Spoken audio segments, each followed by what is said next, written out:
Boa noite, irmãos. Com grande alegria, chego na presença do Senhor Jesus. Nessa noite, para transmitir para vocês um programa que eu falei Evangelizando para Cristo ao vivo. Deus me deu uma palavra que está na tua primeira página da tua Bíblia, Gênesis capítulo 1. É muito fácil. Se você não tem uma Bíblia, pega um caderno e anote, irmão. É de grande importância que você confira o que está sendo falado para ti. Se tem base bíblica ou se não tem. O nome desse programa é Evangelizando para Cristo. Jesus Cristo falou: eu sou o caminho, a verdade e a vida, e ninguém vem ao Pai a não ser por mim. Então, não adianta inventarem qualquer coisa para mudar isso, tá? Só vai chegar em Jesus através da Bíblia. Jesus é a palavra viva. Em Hebreus 4, versículo 12, fala que a palavra de Deus é viva e eficaz e mais penetrante do que espada de dois gumes, capaz de penetrar juntas medulas e ossos e discernir espíritos e intenção do coração. Somente a palavra tem esse poder de ler o teu coração. O inimigo, meu irmão, ele só consegue ler aquilo que tu fala. Então, se tu enxergar que a tua família vai ser salvo, tu e a tua casa, tu vai determinar isso em nome de Jesus e vai te assegurar nessa palavra, que a palavra de Deus, ela é viva e eficaz. Ela é viva, Jesus Cristo está vivo, meu irmão. Se tu não conseguir acreditar nisso, infelizmente não há palavra que seja pregada para ti que vai tocar o teu coração. Às vezes tu está enfrentando um problema de um filho, de uma esposa ou de um esposo te traindo.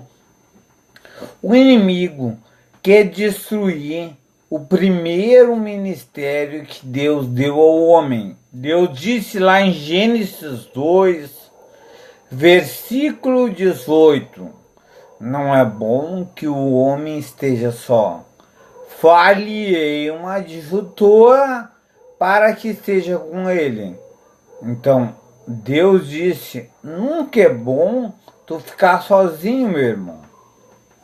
Então, a nossa natureza é parecida com Deus, porque Deus criou o ser humano para ser obediente a Ele, e em várias passagens bíblicas, Ele fala que nós somos filhos dele, meu irmão. Se comparando em Isaías 49, 15 e 16, Ele nos fala: pode uma mãe esquecer de um filho que gerou, mas eu jamais vou me esquecer de ti. Tu está por quê? Porque tu está gravado na palma da minha mão. Irmãos, nós precisamos entender que tudo que está escrito vai se cumprir ou já se cumpriu na tua vida. Então, cada irmãozinho vai sofrer as provas que a Bíblia transcreve. Quanto mais conhecimento da Bíblia ele tiver, menos ele vai sofrer com o inimigo. Porque quando o inimigo te atacar, conhecereis a verdade e a verdade vos libertará. Aonde está a verdade, meu irmão? Está na Bíblia. Deus disse: haja luz, e houve luz. A luz era o próprio Jesus pairando sobre a terra. Aquela No primeiro capítulo do Gênesis, Deus disse: haja luz e houve luz. Então, tudo que Deus diz que vai acontecer, vai acontecer. Na tua vida, a Bíblia, ela é uma revelação, porque tu pode escutar 10 vezes a mesma palavra e a palavra falar contigo de modo diferente. Fala comigo de modo diferente. Porque a palavra diz: aquele que alimenta seja o primeiro a ser alimentado. Então, quando Deus me dá a palavra para ministrar para vocês, Ele está me alimentando naquilo que eu preciso e não naquilo que eu quero. Irmãos, todos nós sofremos desertos, tentações, provas, mas há um fim só. Nós somos povo escolhido. Se você está sendo alcançado por essa pregação, é porque Deus já te escolheu, meu irmão. Não importa qual é o teu credo, qual é a tua religião. Jesus não é um cara religioso. Ele é um pai, ele é um rei. E se tu observar na Bíblia, os reis davam ordem, selavam com um anel e ninguém podia voltar atrás daquilo que o rei falava. Jesus falou em João 5, versículo, Mateus, capítulo 5, versículo 37.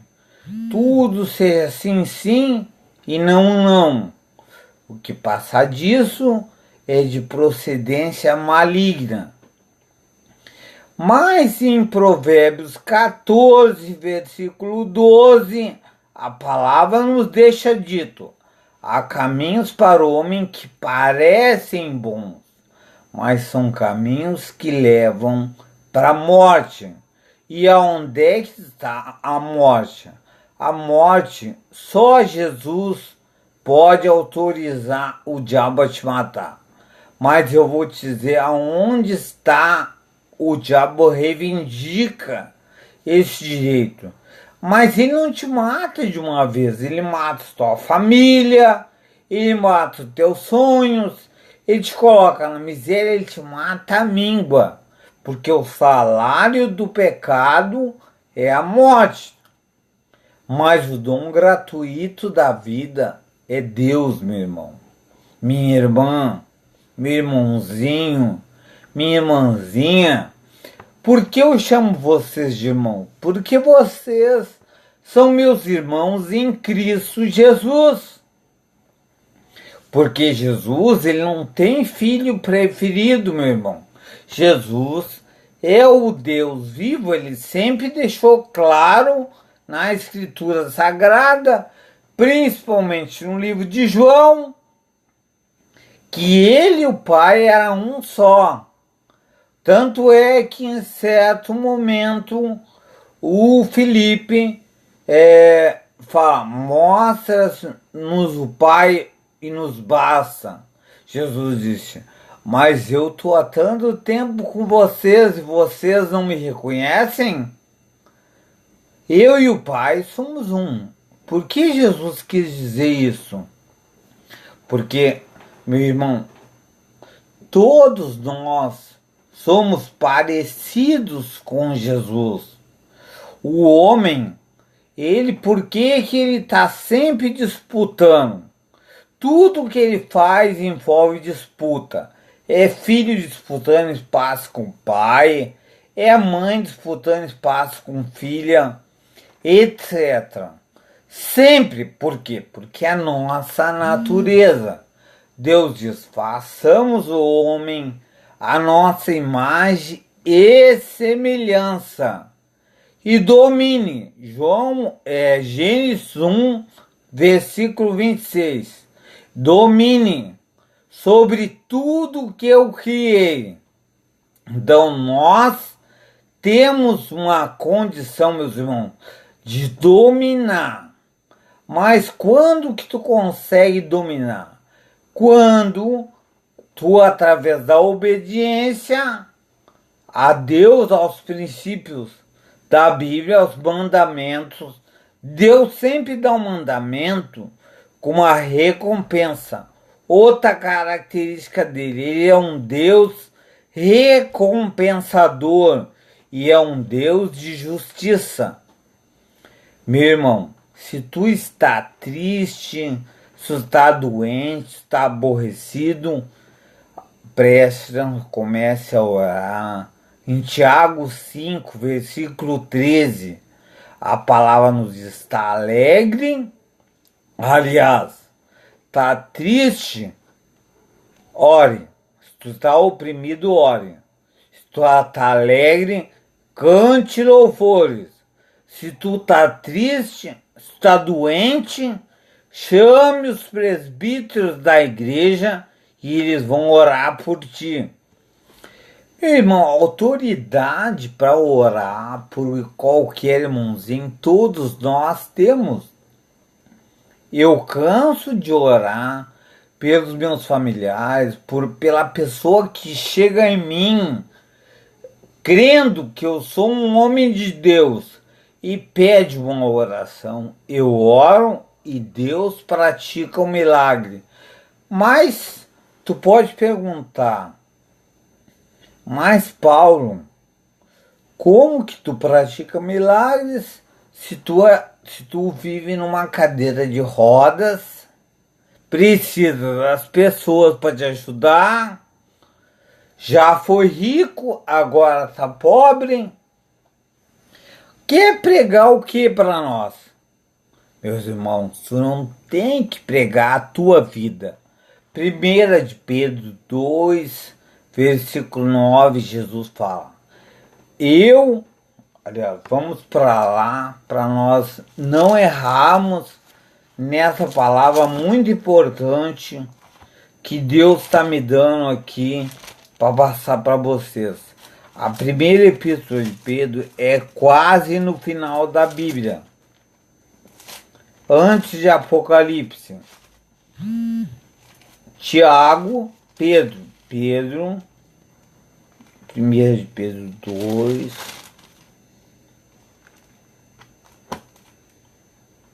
versículo 9. Olha só o que está escrito: mas vós sois. Nós temos que prestar atenção na conjugação verbal. Vós sois. Tu é. Não vai ser. Jesus já fez o sacrifício por nós. Ele já morreu, ressuscitou e está muito vivo, trazendo para nós a recompensa da obediência. Vós sois a geração eleita. Meu irmão, quando tu é eleito, tu tem direito a um salário maior, correto? Somente tu vai ter que cuidar muito mais do que tu fala. O que o Bolsonaro falava como deputado, ele não pode falar como presidente, porque senão o que ele falar, os jornalistas podem distorcer, isso gera quebra da economia, isso gera crise. Porque quanto mais alto o teu cargo, maior a autoridade que tu tem. Só que tu também tem responsabilidade maior. Olha só o que Deus está nos revelando. Vós sois a geração eleita, o sacerdócio real, a nação santa, o povo adquirido. Meu irmão, nós somos geração eleita. Então, qualquer um de nós que nos apoderarmos da palavra de Deus, temos autoridade, porque nós somos eleitos, porque nem Salomão, em toda a riqueza dele, foi eleito para poder reivindicar o direito de ser filho de Deus. O Isaías, que Jesus, na sua passagem aqui, deixou bem claro que para que se cumprisse o livro de Isaías. Ele falou lá em Mateus 8, versículo 17, para que se cumprisse o livro de Isaías. Eu curei os enfermos impotentes, todos enfermos, e levei sobre mim as suas dores e enfermidades. Jesus, ele não fazia acepção de pessoas, e ele ainda não faz, meus irmãos. Ele citou várias parábolas onde quem vinha a ele eram os aleijados, eram os doentes, eram as pessoas que estavam sendo cegos, mudos, paralíticos, que vinham a ele não perguntava de que religião que o cara era, ele olhava para o coração e via a fé do cara.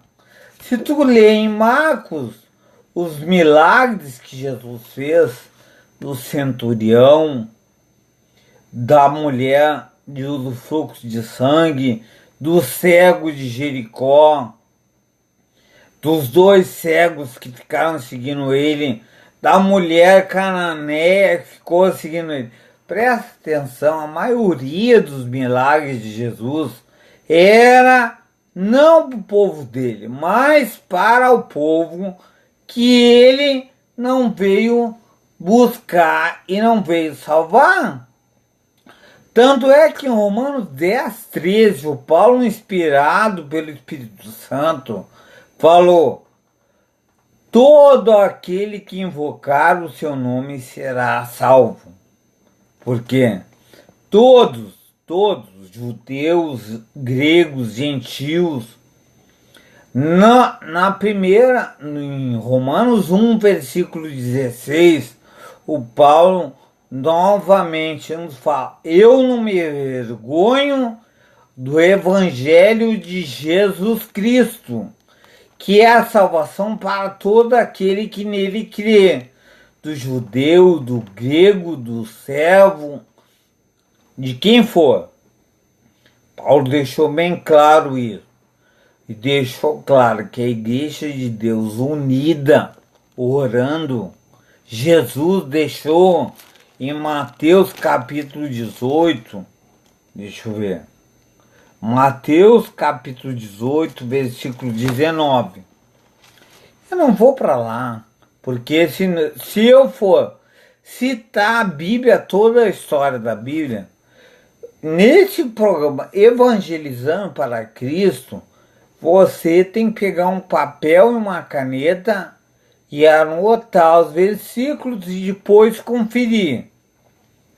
Porque Deus me deu a graça de conhecer a palavra dele. Então, muitos versículos eu repito segundo aquilo que eu já li, porque é necessário que eu tenha lido para que eu me lembre.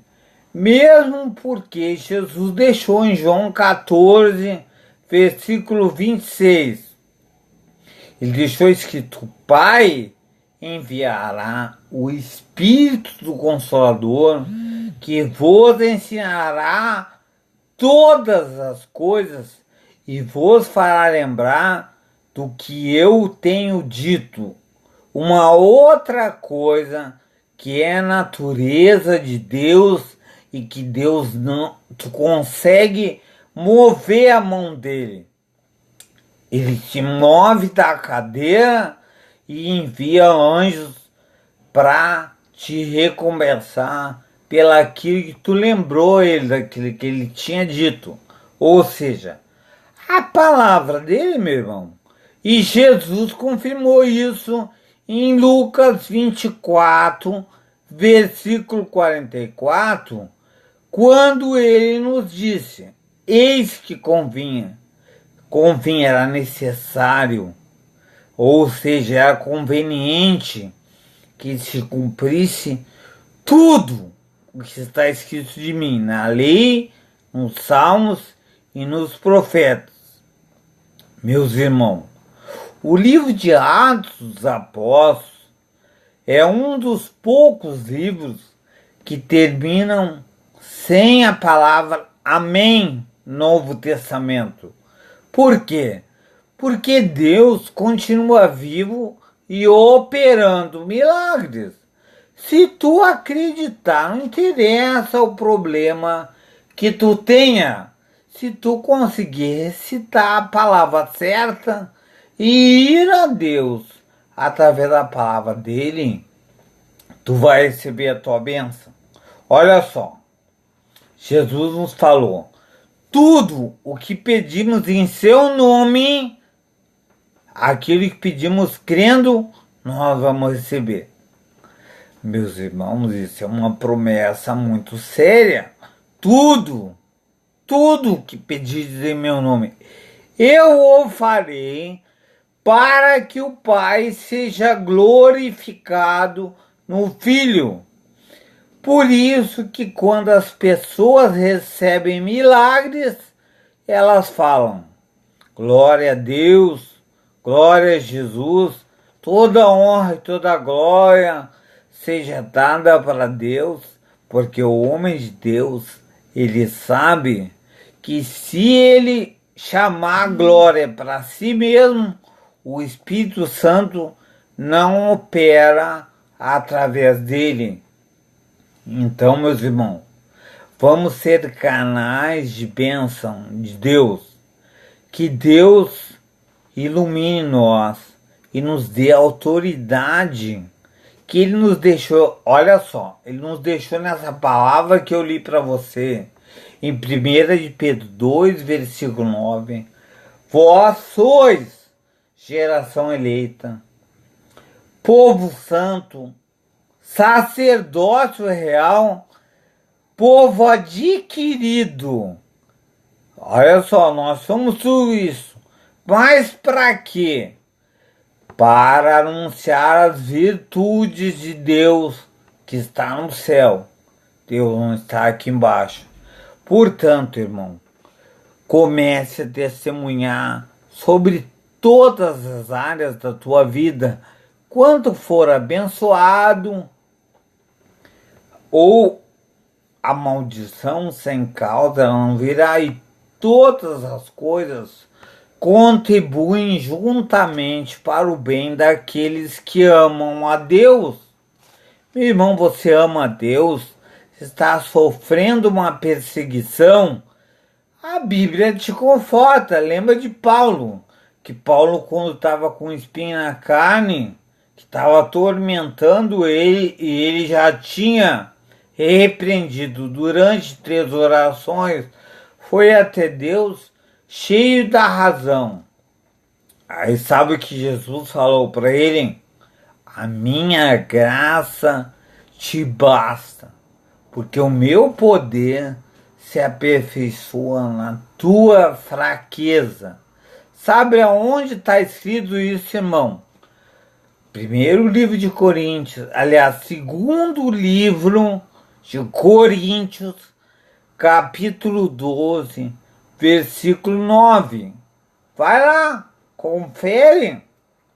Meu irmão, em segundo livro de Coríntios, capítulo 3, versículo 4 ao 6, olha o que o Paulo fala. Não que eu seja capaz de por mim mesmo de fazer alguma coisa, mas é o Espírito de Deus que me fez capaz de ser ministro de um novo testamento, não da letra, porque a letra mata, mas o Espírito, porque o Espírito ressuscita. Meus irmãos, mas a Bíblia foi escrita por um monte de homens. Tu vai escutar muito isso.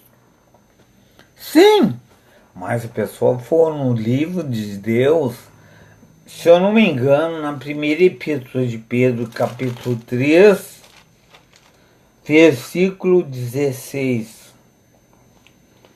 Fala que a palavra de Deus nunca foi produzida por vontade de homem algum, mas foi homens inspirados pelo Espírito Santo que falaram a respeito de Deus. Tanto é que o livro de João foi escrito 20 anos depois, mais ou menos, a ordem cronológica, eu não consigo falar para vocês exato, 20 anos após a escritura do Último Testamento. Foi o apóstolo que mais longevidade teve. Mas toda a Bíblia Sagrada está escrita, seja católica, apostólica, testemunho de Jeová, não interessa. Se ela for uma Bíblia, ela vai ter lá escrito na epístola no livro de Apocalipse. Eu até vou ler para você, para que você não fique justificando o pecado, porque muitas vezes o pecador ele quer justificar a Deus, justificar o pecado dele dizendo que ele não é igual a Deus, que ele é fraco, que ele é... Tudo isso está previsto na Bíblia, irmão. Olha o que a Bíblia diz. É muito sério isso aqui. Toda a Bíblia fala isso, não interessa de que religião que ela seja, a não ser que ela seja lá o Evangelho